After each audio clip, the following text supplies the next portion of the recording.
Hey guys, RoonPicker here with another lockpicking video, and the Kwikset deadbolt I ordered arrived in the mail today. So today we're going to be doing some challenge lock planning.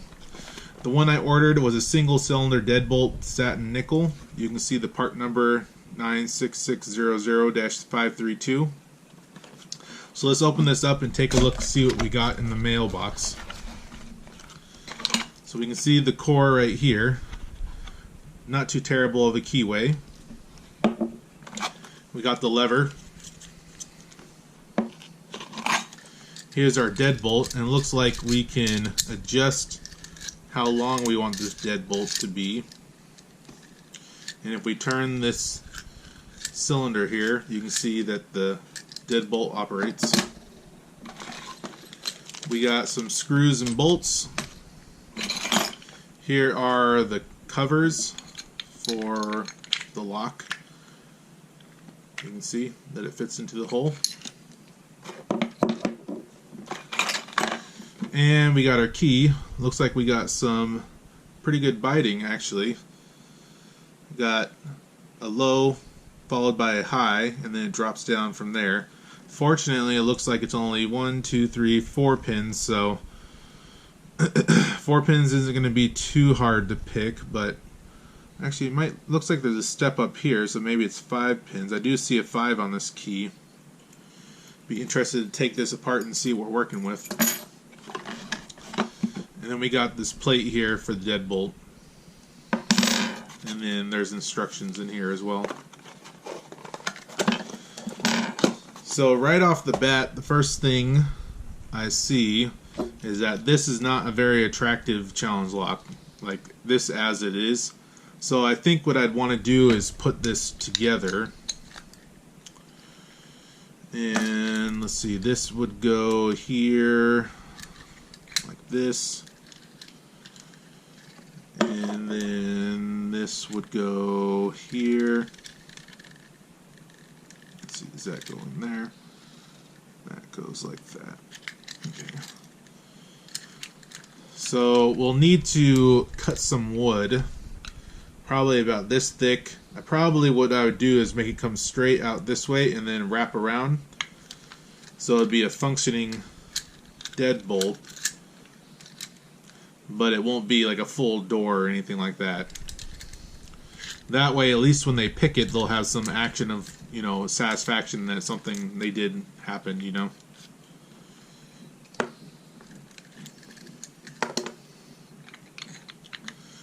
So let's put these parts back in the box. We can't do anything with those now.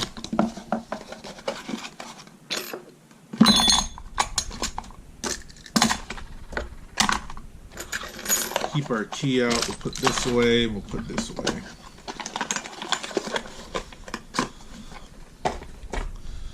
So let's draw this out. I think we'll call this lock a Durma. A-D-U-R-M-A,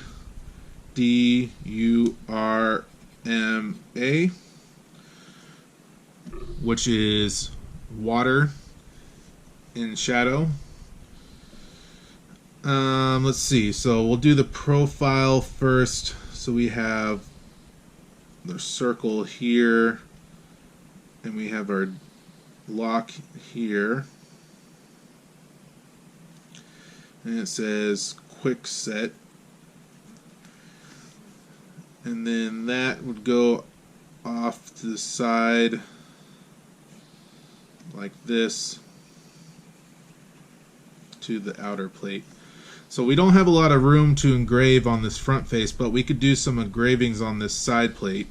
I'm thinking, since we're going to call this a Durma, what we could do is do water droplets and have them all go down the side.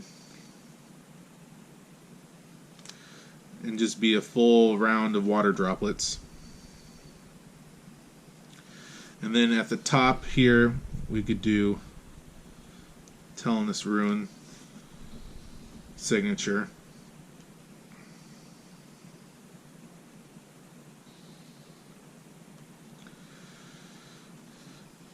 And then what we could do here, we could do line like that, and some triangles. I think that would look kind of cool. And then we put these lines up here. Just kind of decoration on the outside, since like I said, we're not going to have a lot of room to carve this front face. So this would be front. Side profile. Obviously we have the deadbolt here.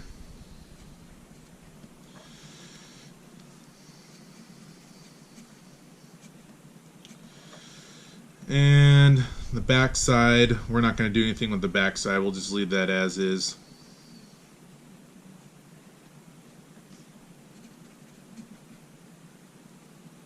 Okay.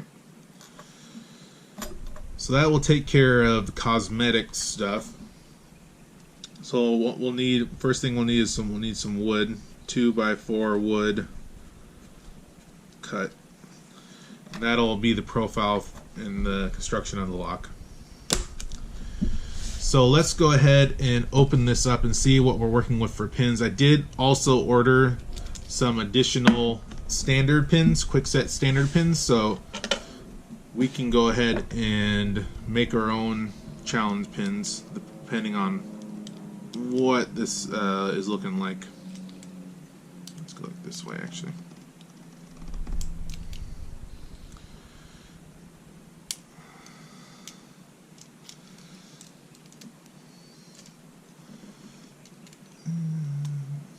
There we go.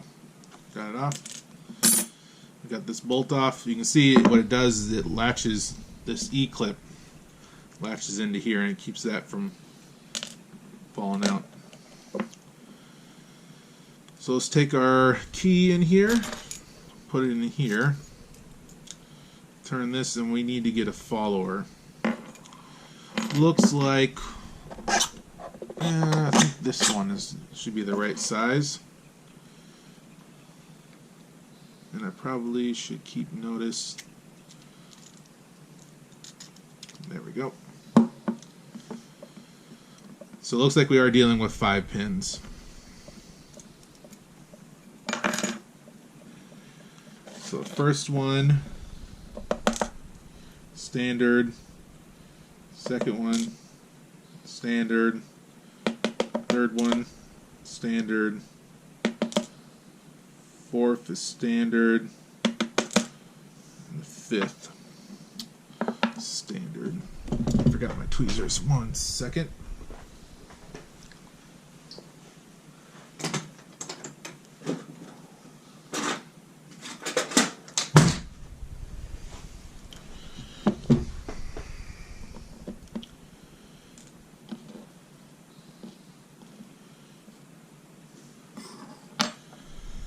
Okay, so let's go ahead and get these pins out.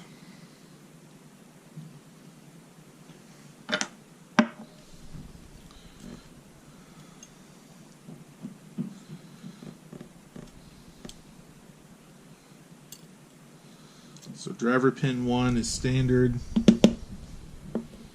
Got our spring.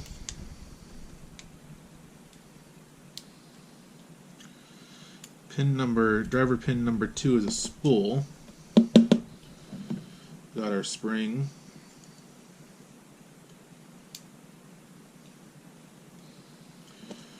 Driver pin number 3 is standard.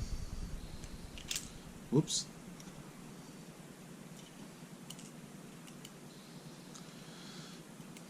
Number 4, come on. Number 4 is a spool, and number 5 is standard. And we got our 2 springs. There we go. There's our spring. Spring.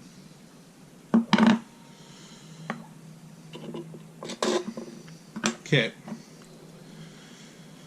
So looks like this faceplate can come off. I don't know if I want to take it off though, but it does look like we can have access to these chambers here. If I take a flat head and see if I can. Do I need to pry this?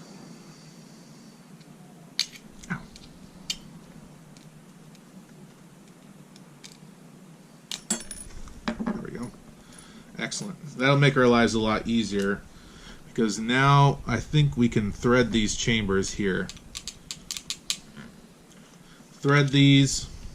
We can thread these chambers here.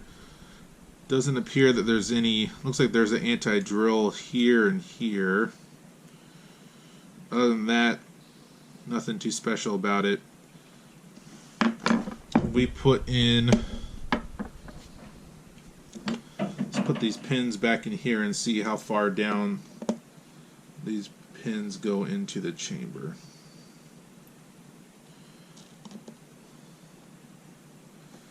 Okay, so this driver pin goes pretty far down. So let's go draw that out.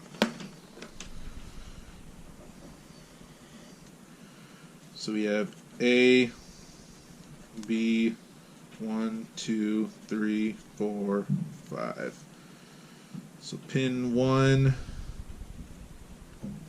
is here, and then the driver pin, actually it's not even that much.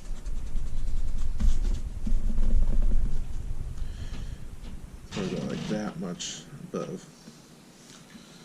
So this one, adjusting the key pin for this one, doing any modification to this key pin, not going to do us any favors, but doing some modifications to this first driver pin will definitely give us some action, since it's pretty far deep into the core.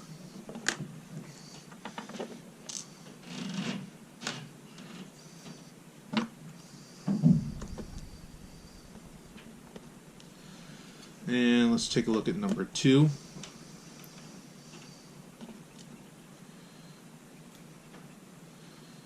So number 2, you basically don't get any action out of that spool because it's just resting on top of that key pin. It's kind of a shame.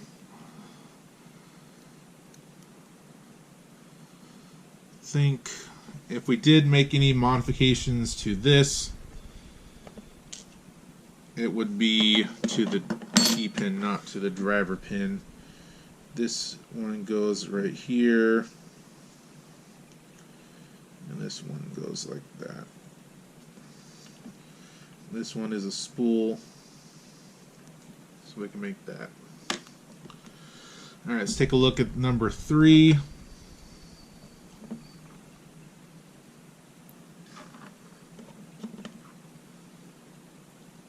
So number 3 is basically the exact same as number 1.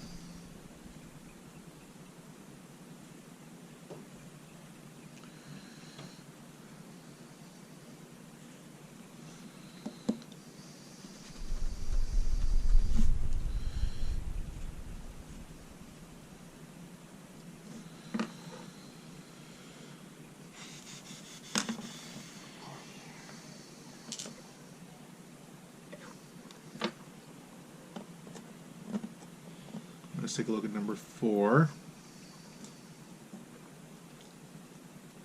There we go, that's much nicer. So you can see we definitely get a lot more play out of that spool on chamber number 4.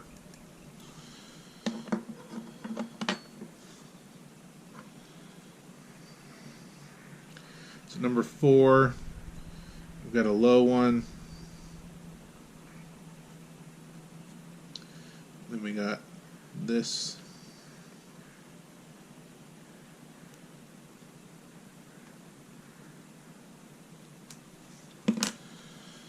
Okay, and then lastly we'll check chamber number 5 and see what that's looking like.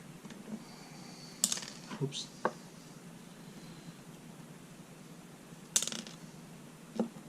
Come here. There we go. And so number 5, similar to number 2, we don't got a lot of play. It's not a lot of bite on that driver pin. So if we did any modifications to this one, it would be to the key pin on this chamber.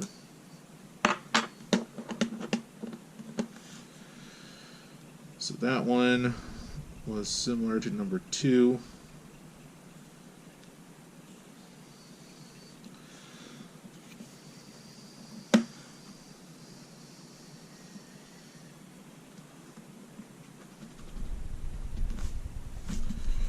So this is what we're looking at as in its current state.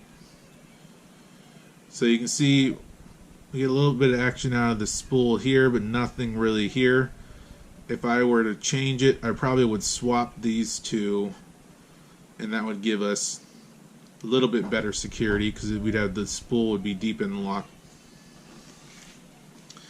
Now, that being said though, for this particular challenge lock, like we said, we're going to thread it. We're going to engrave it. And we can bevel these holes. What I'm thinking about doing, I tried to do it in my last one, but I'm thinking for this one, a better way to bevel it would be something like this. So instead of a U like that, I'm thinking sharp edges. So when they push it up, it'll set into this groove here, but not above the shear line. And so they'll think they have it set, but it's not actually set.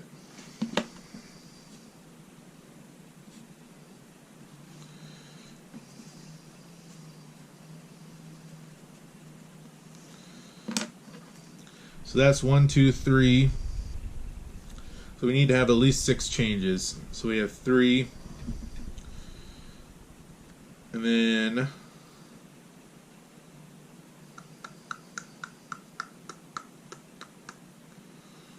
4.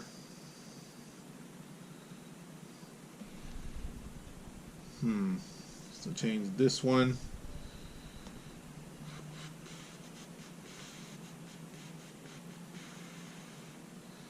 This one. 1, 2, 3, 4, 5. And probably this one because it would be easier to overset that pin. Now, that's if we want to use this current profile for this key. Let's take a sketch of it real quick.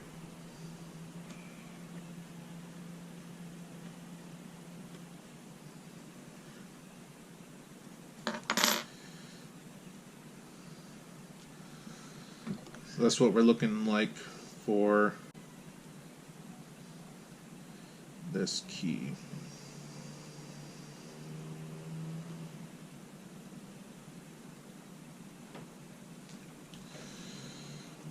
But one thing I'd like to attempt to do is make our own key. This is current. Since we have the ability to put whatever key pins we want in here, I'm thinking what I'd like to do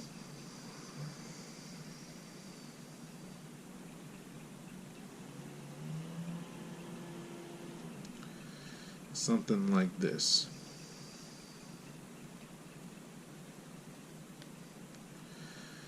So first pin would be low. Second pin would be high. Third pin be lower.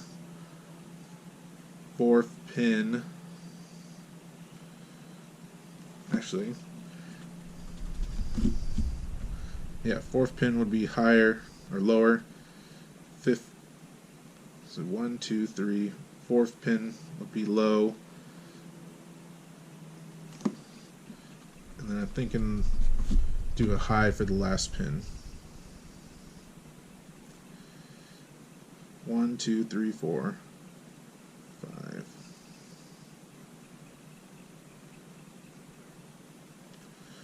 Something like that. This eraser's terrible.